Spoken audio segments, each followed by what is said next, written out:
a Deus. Louvado seja o nome do Senhor Jesus Cristo nessa tarde, meu amigo. Você que está entrando nessa live, que Deus possa abençoar a sua vida poderosamente, que Deus possa tocar no seu coração, que Deus possa tocar na sua casa, na sua vida e na sua família. Querido, sabemos que a família é um projeto de Deus. A família é uma instituição de Deus. Foi Deus que construiu a família, né? Ali no Jardim do Éden, quando ele disse: façamos o homem conforme a nossa imagem, conforme a nossa semelhança. E do homem o Senhor criou a mulher, porque Deus viu que não é bom que o homem vivesse só. E logo em seguida, o Senhor permitiu um profundo sono na vida de Adão, e da costela do homem fez a mulher.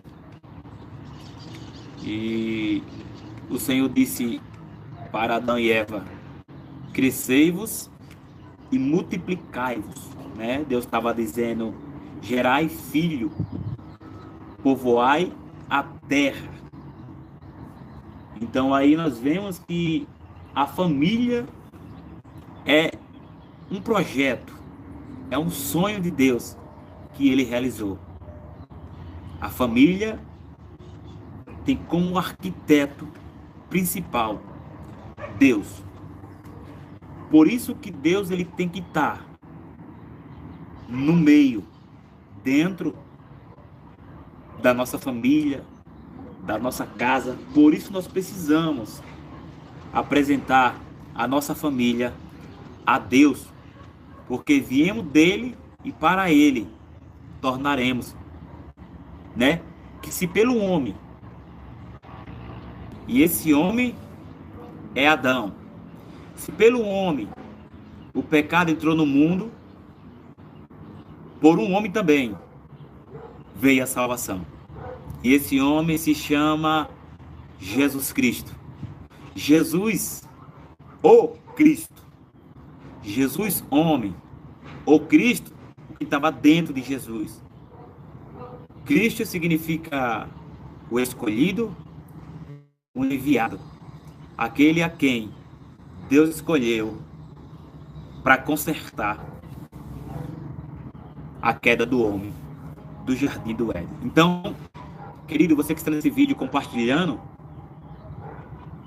não se esqueça nunca mais que a família é um presente de Deus. Você é um presente de Deus. Você é escolhido por Deus. Você foi selecionado. Você homem, você varão, né? Tem orgulho de ser um pai. Tem orgulho de ter uma família. Seja honrado. Se alegre com aquilo que Deus te deu. Você, mulher, seja feliz com o pouco que você tem. Se orgulhe de ser uma dona de casa, trabalhadeira, guerreira, uma profissional do lar, uma profissional aí nas fábricas, crescendo a cada dia mais. Se orgulhe de quem você é, porque você também é um projeto de Deus. Filhos, dê glória a Deus. Filhos, vocês são herança do Senhor. Vocês são promessa. E a Bíblia diz: filho, honrai pai e mãe, para que teus dias de vida se prolonguem aqui na terra. Esse é o mandamento com promessa. Tá? Mas eu sou filho. E para o pai e para a mãe? Pais, não irritei os vossos filhos. Então você vê que Deus ele tem um modo diferente de falar com cada um. Deus fala com o pai, fala com a mãe, fala com o filho, né? E todos se tornam um projeto de Deus. Então, meu querido, nessa tarde, nesse papo, aqui nessa conversa, né? Onde eu escolhi o tema O Valor de uma Alma, se orgulhe pelo que você é. Isso mesmo. Em meio a tanta dificuldade, em meio a tanto caos, a tanta guerra que nós temos vivido, né? Ainda mais nesses tempos agora de política, em meio a tanta confusão, em meio a tanto pensamento de desistir, eu quero dizer para você, se orgulhe de quem você é. Seja rico, seja pobre, seja alto, seja baixo, seja forte, seja magrinho, tenha cabelo curto, cabelo grande, não importa, não. Se orgulhe de quem você é. Se orgulhe da mulher, do homem que existe dentro de você. Se orgulhe e diga: eu sou um projeto de Deus. A minha família é um projeto de Deus. Querido, e separando esse tema, onde eu disse que o tema hoje seria, e Deus colocou no meu coração, o valor de uma alma. Sabemos que a Bíblia diz que vale mais uma alma do que o mundo inteiro. Tudo que existe nesse mundo, riqueza, fama, glória, nada se compara com a glória que há na sua vida, porque vale mais uma alma do que o mundo inteiro. Nada pode ser maior do que a tua vida diante de Deus. Esse mundo de nada aproveita, mas Deus diz: vale mais a tua alma do que o mundo inteiro. Veja o quanto você é especial. Olha o que a palavra de Deus diz: vale mais uma alma, vale mais eu, você, seu esposo, sua esposa, seus filhos, vale mais eles do que o mundo inteiro. Olha o amor que Deus tem pela família. Olha o amor que Deus tem pelo ser humano, a ponto de entregar o seu único filho, o seu amado filho, para morrer na cruz do Calvário, por mim e por você. Por quê? Porque Deus é família. Jesus também teve uma família. Teve uma mãe chamada Maria e um pai chamado José. Ainda que podemos dizer assim que foi adotivo, né? Porque o que estava em Maria foi gerado do Espírito Santo. Maria foi um instrumento de Deus, né? E o Espírito Santo ali gerou de Maria um menino chamado Jesus, o Salvador. Então, querido, Maria, uma mulher especial. José, um homem especial. E José, quando soube ali que Maria estava grávida, ele estranhou, porque ele estava noivo da Maria, a mãe de Jesus. E a Bíblia diz, no começo do Evangelho de Mateus, que ele intentou secretamente deixar Maria por causa disso. E o anjo lhe visitou e disse: não te faça isso, porque o que está nela é do Espírito Santo. O que está nela é de Deus. O que está nela é plano do Altíssimo. E José aceitou a missão, abraçou a causa e continuou firme no propósito, para que hoje eu e você podemos dar graças a Deus e dizer: obrigado, Jesus. José abraçou a causa da família. José homem, Maria mulher e o filho Jesus. É o que você deve fazer aqui nessa live: abraçar sua família, orar pela sua família, orientar seus filhos, ensinar o caminho da verdade. A Bíblia diz no livro de Provérbios: ensina a criança no caminho que ela deve andar, e quando ela crescer ela não se desviará. E a gente acha que esse versículo é para a gente pregar para os meninos de 10, 11 anos. Não, irmão. Tem tanta gente que já é adulto, porém é uma criança. Como assim, presbítero Valdemir? Me explique. Ensina a criança. A Bíblia não fala ensina o menino ou o menino pequeno. A Bíblia diz ensina a criança. Quando ela fala criança, eu entendo que aquele que, por mais que seja velho, ele não entenda a palavra, não tenha um conhecimento, ele é uma criança, porque ele é inocente diante da palavra. Então ele precisa conhecer a palavra de Deus, ele precisa conhecer. Então ensina a criança, por mais que você tenha alguém na sua família que não entenda da palavra, ensine a ele. Se você tiver a oportunidade, pregue para ele, fala: olha, Deus tem um plano na sua vida, porque você também é família de Deus. E não desiste da sua família, porque a minha e a tua família é plano de Deus. Então já compartilha. Eu quero, nesta tarde, Deus colocou uma palavra no meu coração. Já faz 10 minutos aqui que a gente está na live. E eu vou deixar um versículo aqui para os amados irmãos. um texto bem conhecido, mas que fala de família. Por isso que eu coloquei o tema aí, o valor de uma alma. E você vai entender por que o valor de uma alma. Abra a palavra do Senhor no livro de Atos dos Apóstolos, 16, 30. Dois versículos, 16, 30 e 31. Você vai entender o preço que Paulo e Silas aí eles pagam por uma família, por uma alma. Lembra que a palavra diz que vale mais uma alma do que o mundo inteiro. Então eu quero dizer para você nessa tarde que todos nós, independente de raça, cor, idade, temos valor para Deus. Atos 16, 30.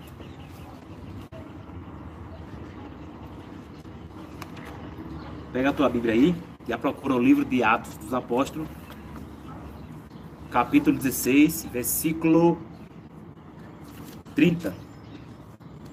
Eu serei breve nessa tarde, não irei me demorar.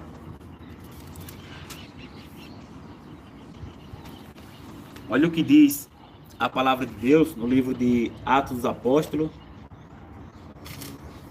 16, o 30 e o 31. E aí nós vamos seguir um pouquinho mais para baixo, porque eu acho que faz necessário eu ler um pouco mais. Diz bem assim: e tirando-os para fora, disse: senhores, que é necessário que eu faça para me salvar? Isso é uma pergunta. E eles disseram: crê no Senhor Jesus Cristo e serás salvo, tu e a tua casa. E lhe pregavam a palavra do Senhor e a todos que estavam em sua casa. E tomando ele consigo naquela mesma hora da noite, lavou-lhe os vergões e logo foi batizado, ele e todos os seus. E levando-os à sua casa, lhe pôs a mesa. E na sua crença em Deus, alegrou-se com todos a sua casa. Amém? Querido, eu vou ler só até esses versículos aqui que eu li para você. Você vê que o 30, o 31, o 32, até o 34, fala de casa, fala de família. A Bíblia vai dizer que Paulo e alguns irmãos estavam na casa de Lídia, né? Uma vendedora de púrpura. Paulo ele estava atravessando a Macedônia. Ele teve um sonho que um varão lhe rogava que fosse ajudar ele na obra, lá na Macedônia. Se você começar a ler o capítulo 16, completo, devagarzinho, entendendo, tudo certinho, você vai entender que Paulo estava fazendo missão, pregando o evangelho, porque a Bíblia diz que Paulo ele construía tendas. Se fosse trazer a vida de Paulo para os dias de hoje, Paulo era um pedreiro, porque Paulo ele construía tendas. Paulo, naquela época, ele fazia casas. Tendas é casas nos dias de hoje. Então, se fosse comparar a vida de Paulo nos dias de hoje, Paulo seria um pedreiro, evangelista, pregador, missionário. Olha que glória! Então, Paulo, ele estava procurando com os irmãos um lugar para orar. Um lugar para falar com o seu Deus. E ele, com alguns irmãos ali, ele saiu da casa dessa mulher, não sei a hora, se de manhã, de tarde, mas ele procurava um lugar para orar. E a Bíblia diz que, ao procurar esse lugar para orar, a Bíblia diz que uma jovem vinha atrás deles. Paulo não estava só, né? E ela gritava e dizia: esses homens, eles são homens de Deus, né? E a Bíblia vai nos dizer no capítulo 16 que por muitos dias, né, Paulo passou alguns dias ali fazendo missão, e por vários dias essa menina, essa jovem que tinha o espírito de adivinhação, ela, quando via Paulo e os irmãos, ela começava a clamar e a dizer: esses homens são homens de Deus que estão anunciando o caminho da salvação. E nós entendemos, nós que lemos a palavra, entendemos que tem um espírito de adivinhação na vida dessa menina. E que tinha senhores, tinha homens que, como que dono dela, tinha lucro, ganhava em cima desse espírito maligno, espírito adivinhadores. Tinha lucro sobre isso. Hoje em dia nós vemos muito Eu não quero me prolongar aqui muito, irmãos, não vai ficar muito grande esse vídeo aqui. Hoje em dia nós vemos muito, né, pessoas que revelam, lê a mão, muitas coisas. É algo parecido com isso. Então esses senhores, eles tinham muito lucro através da vida dessa menina, que era um instrumento de Satanás, que era usada para revelar coisas na vida das pessoas, e através dela, a Bíblia diz que esses homens, eles tinham grande lucro. E a Bíblia vai dizer que por muitos dias ela seguia Paulo, Silas e alguns irmãos que iam ali orar. Esses homens são homens de Deus, que anunciam o caminho da salvação. Era o diabo falando na boca dela. Vai entender. Leia aqui o capítulo completo, né, de Atos 16. Ele vai entender tudo isso que eu estou explicando aqui a você, tudo isso que eu estou desenhando para você. E Paulo se aborrecendo com aquilo, porque, meu irmão, quando a gente está pregando a palavra do Senhor, a gente não quer pregar para se exibir. A gente não quer pregar para se aparecer. A gente quer pregar porque é mandamento de Jesus. E de pregai, libertai os escravos, né, irmãos? Leve a verdade. Nosso prazer está em ver as almas se libertar, e não está fazendo isso aqui por vanglória, né? E Paulo se aborrece ali, irmãos, com isso que está acontecendo. E a Bíblia vai dizer, vai ser categoricamente em dizer que Paulo determina ali na vida daquela menina e diz: espírito de adivinhação, saia da vida dela, em nome de Jesus. E o espírito saiu. Na mesma hora o espírito saiu da vida daquela menina. Vai entendendo aí, irmão. Olha o processo que Paulo está passando, porque vale mais uma alma do que o mundo inteiro. Olha o processo. Paulo está em missão. Paulo está fazendo uma missão. Ele tem que ir para a Macedônia. Ele já está em uma cidade da Macedônia. E olha o que Paulo está passando, porque vale mais uma alma do que o mundo inteiro. Capítulo 16, versículo 11. E navegando de Troas, fomos correndo em caminho direito para Samatrácia, e no dia seguinte para Nápoles. E dali, versículo 12 do capítulo 16 de Atos. E dali para Filipos, que é a primeira cidade desta parte da Macedônia. E é uma colônia, e estivemos alguns dias nessa cidade. Olha aí, irmão. Filipos, que é a primeira cidade desta parte da Macedônia. Então Paulo estava na primeira cidade ali da Macedônia, Filipos. E passou alguns dias ali, e tudo isso está acontecendo nessa cidade, porque Paulo tem uma missão, ir para a Macedônia, ajudar alguns irmãos que estão passando prova na obra.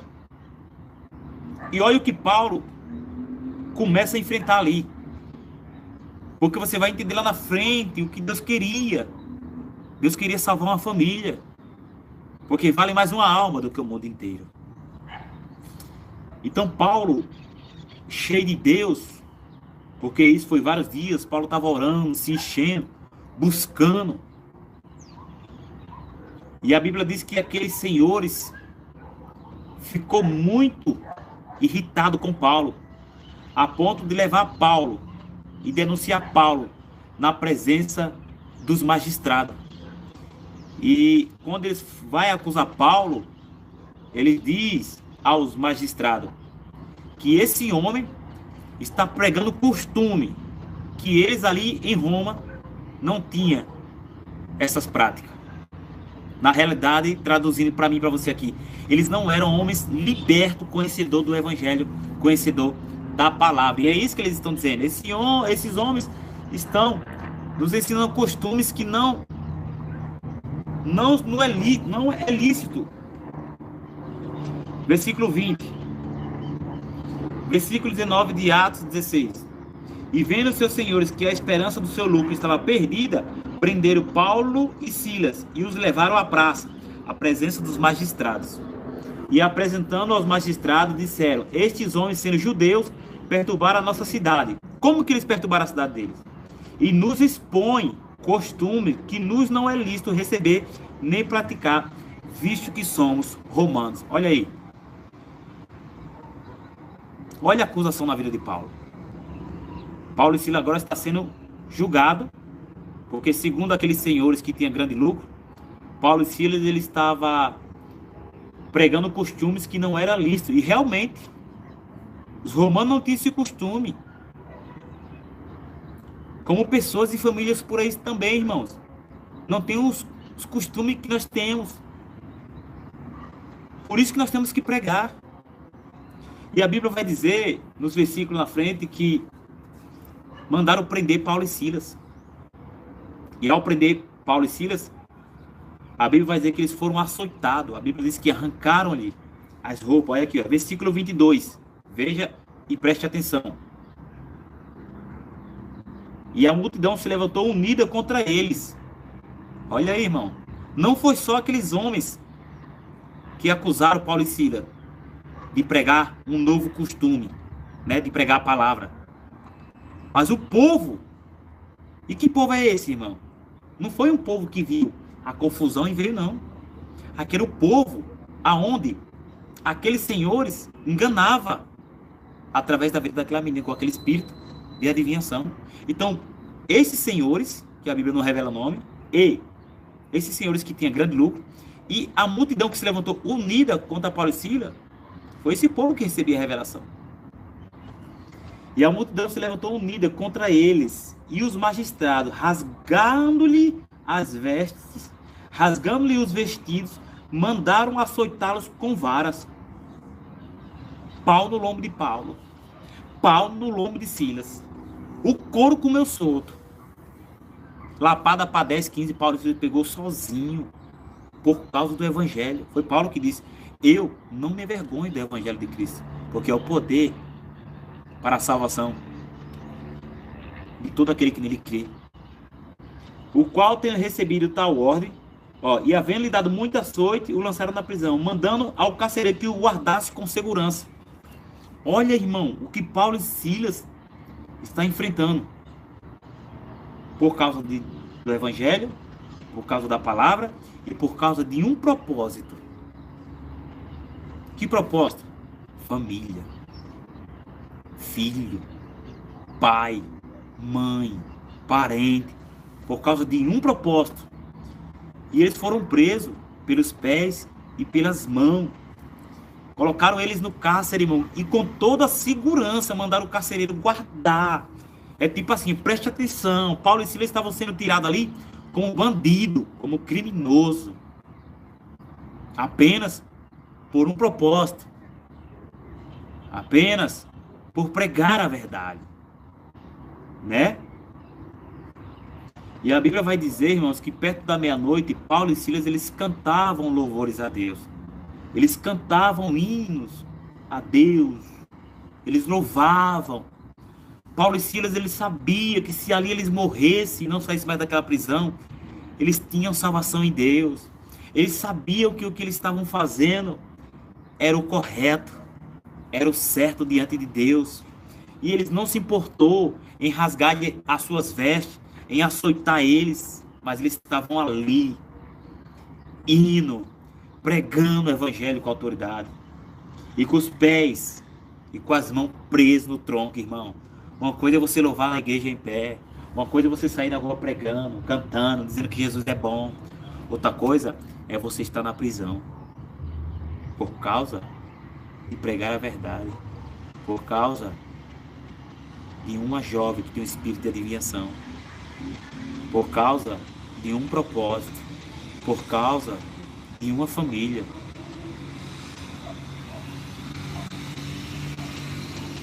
E como é certo, irmão, Paulo e Silas louvavam e cantavam a Deus e oravam. E a Bíblia vai dizer que perto da meia-noite houve-se um grande terremoto naquele lugar. A Bíblia diz que a prisão de todos foram abertas. Olha que lindo, irmão. Olha o que Deus faz. Deus é lindo e poderoso. Deus tem salvação para todo mundo. Deus poderia muito bem, irmão, apenas abrir a prisão de Paulo e Silas, porque era eles que estavam sofrendo por causa do evangelho. Os outros presos não. Os outros presos estavam ali porque cometeram alguma coisa, mas Paulo e Silas não. Mas Deus é tão bom, Deus é tão voltada para a salvação do ser humano, que ele decide abrir todas as prisões. E o que eu acho interessante, eu imagino Deus dizendo, vamos abrir lá aquela prisão, Jesus. Vamos lá, Espírito Santo, vamos fazer a obra. Aí Deus manda um terremoto naquele lugar. Quando a prisão é aberta, ninguém sai da prisão. Ninguém sai da cela. Por quê? Eu acredito, irmão, que o Deus Todo-Poderoso não deixou ninguém sair. Deus diz, estou mostrando para o homem que eu faço como eu quero. Eu abro prisão, mas ninguém sai. Porque Deus tem alvo. Deus tem direção. Deus sabe quem vai ser tocado. Deus sabe quem vai ser liberto. Então Deus está dizendo, eu abro todas as prisões, eu abro toda a grade. Mas ninguém sai. E a Bíblia vai dizer, irmão, que isso era meia-noite, irmão. Quando bateu meia-noite, o cárcere estrondou. E as prisões antigamente não era como hoje em dia, não. Tudo bonitinho, de alvenaria. Tudo bem bonitinho, cercado. Não era caverna, irmão. Era negócio escuro. Com 2 palmos de distância assim, ninguém conseguia ver ninguém. O negócio era estreito. É muito mais pior do que você imagina. Não é que nem hoje em dia, não. Tem visita íntima. É tudo iluminado. Tem banho de sol. Era cárcere mesmo. Escuro, caverna, rocha.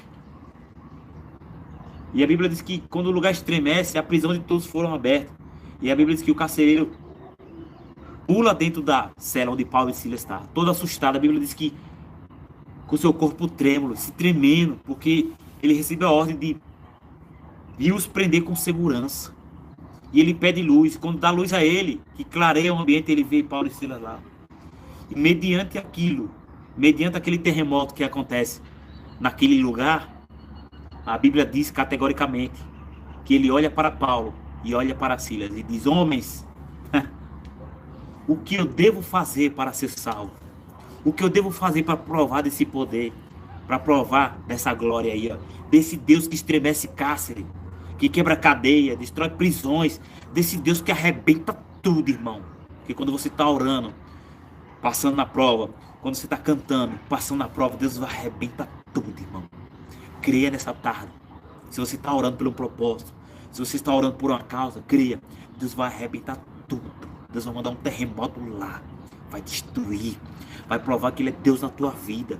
Vai provar que Ele é Deus na tua família. O inimigo não está entendendo. Ele está cantando, achando que ganhou alguma coisa. Mas a vitória é minha. A vitória é tua. Em nome do Senhor Jesus Cristo. Porque a família é plano de Deus. A minha família, a tua família é plano de Deus. Deus vai arrebentar o cárcere. Deus vai arrebentar aquela prisão. Deus vai visitar ele, vai visitar ela. E você vai testemunhar. E vai dizer, irmão, Deus é lindo. Deus é poderoso. Deus vai quebrar, irmão. Deus vai mexer com a estrutura. Deus vai abalar o cárcere. Que cárcere, irmão? Que estrutura? Tem alguém preso? Tem. As pessoas estão presas. Deus vai abalar ele. Deus vai abalar ela. E ela vai reconhecer Deus na vida dela. Vai dizer, eu preciso de Deus. Mas por que ela vai dizer? Porque você está orando. E Deus vai abalar aquele lugar. Deus vai abalar aquela estrutura. Deus vai mover pedras. Deus vai destruir toda a barreira do inimigo. E eu creio. Eu creio nessa palavra. E a Bíblia diz que o carcereiro leva Paulo e Silas para sua casa. Olha que interessante. Veja o que Deus está fazendo. Lava-lhe as feridas, cuida de Paulo e Silas, porque Deus faz assim. Deus faz o ímpio cuidar de você. Oh, glória! Porque aquele carcereiro não era crente, não servia a Deus. Ele era romano também. Ele não tinha esses mesmos costumes. Mas mediante aquilo que Deus fez naquela prisão, ele se converte. Oh, glória! Irmãos varões, o que eu devo fazer para ser salvo? E aí Paulo e Silas completam. Olha, a salvação não é só para você não, carcereiro. Crer no Senhor Jesus Cristo. Tu, só tu? Não. E tua casa. Então, mediante essa palavra, ele decide levar Paulo e Silas para dentro da casa deles. E aí, cuide de Paulo e Silas, porque Deus faz assim. Deus manda o ímpio cuidar de você. Às vezes o crente não ajuda, que está perto, que sabe da história, mas Deus manda o ímpio cuidar. Manda o ímpio abençoar. Tá entendendo? Então, o carcereiro ele cuida de Paulo e Silas, lava-lhe os vergões, lava-lhe as feridas. E Paulo prega naquela mesma noite. Paulo prega para aquela família. A família se arrepende. E naquela mesma noite eles são batizados. Se arrependem e aceitam o evangelho. E o que acontece, irmão? Os soldados vêm trazer o recado para Paulo e Silas. Saiam da cidade. Deixe a cidade em paz. Não pregue costume, porque o chefão lá, os magistrados, tiveram notícia que o terremoto abalou a prisão e tudo foi aberto. Sabe o que eles estavam entendendo já? Que eles estavam lutando contra Deus e não contra Paulo e Silas. Tá? Cuidado com o que você está lutando. O inimigo vem afrontar achando que vai lhe derrotar e derrubar. Tá entendendo? Estão afrontando a Deus. Aleluia. Fique tranquilo. Fique na palavra. Fique na promessa que Deus tem para a tua vida. Fique firme. Porque grande é o poder de Deus na tua vida. Os homens podem olhar você e ver você fraquinho, querer lhe prender, querer lhe chicotear, querer lhe humilhar, querer lhe açoitar, mas a sua vida, quem está no controle é Deus. É o Senhor Jesus Cristo. É aquele que estremece o cárcere. É aquele que abala. É aquele que mexe céus e terra por você. Aleluia. E Paulo e Silas diz, não. Vocês nos bateram na praça, rasgaram nossas vestes e agora sim, na caladinha da madrugada, vocês querem que nós dêem na pipa? Não. Mande os magistrados vir, tirar a gente daqui. Sabe o que Deus está dizendo nessa live aqui, irmão? Aqueles lá de trás, ó, que lhe expulsaram. Aqueles lá de trás que falaram de você. Aqueles lá de trás que lhe desprezaram. São eles que vão contemplar o que Deus está fazendo na tua vida. São eles que vão contemplar o que Deus está fazendo na tua família. E eles vão ver. Quem viver, verá o que Deus vai fazer na tua vida. Não vai ser pessoas intermediando, não. Vai vir os próprios. Vim de perto e ver Deus na tua vida. Porque Deus é na tua vida. Então entenda o propósito. Vale mais uma alma do que o mundo inteiro. O valor de uma alma, como o tema dessa pregação aqui. Tá entendendo? Paulo enfrenta o mal, expulsa o demônio daquela menina, é preso, é açoitado, é chicoteado. Mesmo assim não desiste, por um propósito, pela salvação de almas, pela salvação de uma família. Então, meu querido, se você está vivendo o processo, se você está sendo caluniado, chicoteado, açoitado, estão levando seu nome para a praça, querendo lhe envergonhar, tenha plena certeza que Deus vai mandar um terremoto naquele lugar. Oh, glória, eu creio. E você vai testemunhar que o Deus dos céus e da terra desceu na tua vida, desceu na tua casa, na tua família. Se você está vivendo o processo, as coisas estão difíceis, ou está travado, é Deus dizendo, calma, eu estou chegando, eu estou chegando, eu estou chegando. Na tua casa, na tua vida, na tua família, no teu casamento, na vida dos teus filhos. Estou chegando com libertação e com providência. Creia nessa palavra profética para a tua vida. Creia que Deus está mandando um terremoto na vida dos teus filhos libertando. Creia que Deus está mandando um terremoto na vida do teu marido libertando. Creia que Deus está mandando um terremoto na vida da tua esposa, na vida dos teus parentes. E todos aqueles que quiserem envergonhar vão ter que ver Deus na tua vida. E tu vai cantar, mulher, o hino da vitória, porque grande é. Tá vendo o tamanho da tua luta aí? Tá vendo o tamanho da tua luta, da perseguição, da humilhação, das palavras que machucam o peito, que machucam o coração, as palavras que fazem as suas lágrimas descer? Pois é, bem maior será a tua vitória. Contempla aí, deixa ele bater, deixa ele falar, deixa ele humilhar, deixa ele desprezar, mas eles vão ter que contemplar que Deus é na tua vida. E a palavra de Deus diz, que Deus diz, eu não mudo. Deus é um Deus imutável. Se Ele prometeu, Ele vai cumprir. Assim como Deus fez na vida de Paulo e Silas, que sofreram por amor do Evangelho, que sofreram por um propósito, bem assim és tu também. Sofre agora e canta amanhã. Chora agora e louva amanhã. Sofre um pouquinho de tempo, porque a glória, a unção vai chegar sobre a tua casa, sobre a tua família. Receba essa palavra, meu irmão, e seja abençoado. Seja renovado em nome do Senhor Jesus Cristo. Que Deus possa abençoar a sua casa, a sua família, e que as promessas de Deus possam se cumprir nos teus dias, profeta. Que Deus possa entrar com providência e que Deus possa mandar um terremoto sobre toda a tribulação, um terremoto na tua casa, na tua família, mas terremoto de vitória, irmão. terremoto de bonança, de alegria, que Deus possa acalmar a tempestade, que Deus possa fechar a boca do leão nessa tarde. Eu quero ser profeta na tua vida. Receba aí Deus fechando a boca do leão. Receba aí Deus colocando uma por terra em nome de Jesus Cristo. Receba aí, aleluia, Deus entrando na fornalha com você. Sabe por que você não morreu ainda? Porque o processo é doloroso e Deus está contigo. Ai de você se Deus não estivesse com você.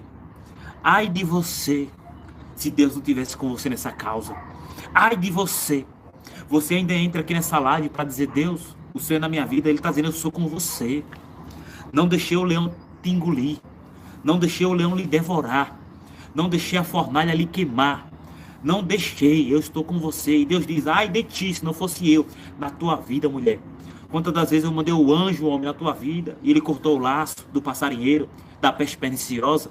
Quantas das vezes ele quebrou o maldição na tua vida, e você ainda fez: ai Deus, o Senhor está na minha vida, ô glória. Querido, você está respirando, você está tendo pão, você está com saúde, está duvidando do poder de Deus? Vale mais uma alma do que o mundo inteiro. Se Ele alimenta os lírios do campo, quanto mais você. Busque, ore, entregue. Ainda que algumas prisões estejam na sua vida, como Paulo e Silas estavam ali presos, no tronco, pelos pés e pelas mãos. Continue cantando. O inimigo não entende. Como pode?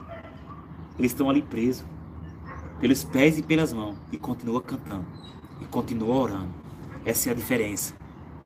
Você não desiste, você não para, você continua cantando, porque mais cedo ou mais tarde, o Deus de Israel vai se levantar e vai fazer um milagre na minha e na tua vida. Diga comigo: Senhor Jesus, eu recebo